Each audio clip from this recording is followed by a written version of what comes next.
Shalom, shalom. Do you think this was a distraction? Kane, Kyrie? Do you think it was a distraction? Look at this, all the animals. People standing looking. What they know that we don't know. What they know. Look at this. Look at this. So was the Kane and Kyrie thing a distraction? Was all these things a distraction? This was in China. Remember they did that movie? Don't Look Up. So was the Kane and Kyrie thing a distraction? These stuff going on all over the world, brothers and sisters. Our time is here. Do you think it was a distraction to hide all this? That this was on the state news in China. This make it to CNN, where the animals them were flipping out in China. So what are they hiding, or what were they hiding? So they use Kyrie, who is a Mason. He have Mason symbols all around him. I just pray the brother repent. You have Kane, I pray repent too. Did they use that as a distraction? Remember the movie came out, Don't Look Up? But brothers and sisters, salvation is near to our time. What the heck's going on here? Dozens of sheep have been eerily walking around in a perfect circle for 12 days straight. Where? In China. Now, is it aliens? We don't know. Have they been brainwashed by the liberal media? We don't know. Nobody seems to know while they're walking in circles. So, Will Kane, what is this? The next pandemic. I mean, this is, absolutely. Look at you. It's China. First back, it's apocalypse. Wow. It's stay away. It's get backwaters. Get away from whatever's happening on that screen right there. I'm going to cancel my trip to Beijing. Look, here's the thing. The other sheep were standing on the sidelines watching them saying, hey, these guys are crazy. It could either provide an explanation for the increasing number of sightings that we're seeing, or it could reveal some more information about new encounters. The question really is how much of it is going to be declassified.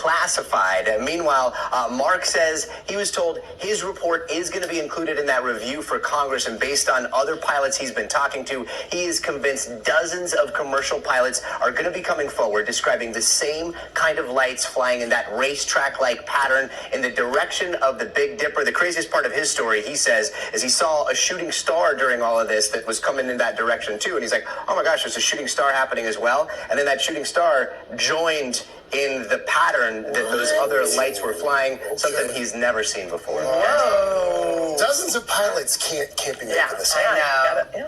And again, we weren't studying these, but they were always out there. You know, they were out there when we took off. We'd see them, and then we go to land, they would still be out there. Like every day? Every day. Every day? Every day. So you guys go from not having any idea that these things are out there to an upgraded radar system to seeing them every day. Over the last several months, there's something unexplainable appearing in the night, from the skies over Missouri to above the Pacific Ocean. It's not satellite, it's not a meteor. All baffling pilots mid-flight. I don't know what the common denominator is, but it's always at the bottom of the Big Dipper. Mark Holsey is a former F-18 fighter pilot.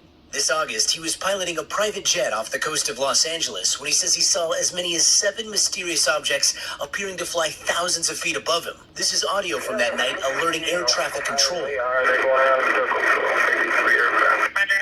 I don't know. You're not entering any military airspace or anything. I'm not sure. The clip obtained by Ben Hansen, a researcher who has spoken to dozens of pilots of commercial flights that have recently had similar encounters. So it seems like it might be getting more frequent? It's either getting more frequent or it's getting noticed more. Okay, there it is. But while no one seems to know what they're seeing, Holsey is sure these fast-orbiting objects aren't satellites or any known military aircraft. There were 2 aircraft from my squadron, VFA-11, and they flew, took off as a flight of 2. That means they're essentially flying in a formation like this. And as they hit the area, one of these objects went right between the aircraft.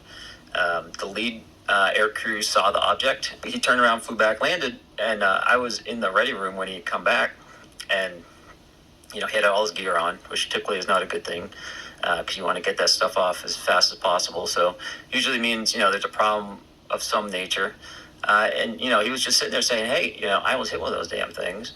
And we all knew what he was referring to, even though we didn't necessarily have a name for it, just because we were seeing these so much. And he described it. He described it just as a black or dark gray cube, and that cube was inside of a clear translucent sphere. And essentially the apex or the corners of that cube, best he could tell, were touching that inside of that sphere. And that description mirrors many of the descriptions that people have had of these, whatever you want to call them. Whether they're calling them UAPs now for some strange reason. UFOs, I don't know, does it have a dirty connotation to it? Is it tainted because of so many crazy people talk about UFOs? Is that what it is? It does come with a lot of assumptions baked in. Yeah, it's baked in. So that's something, but whatever it is, that is a design that people have reported seeing before. Now, is it aliens? We don't know. Have they been brainwashed by the liberal media? We don't know.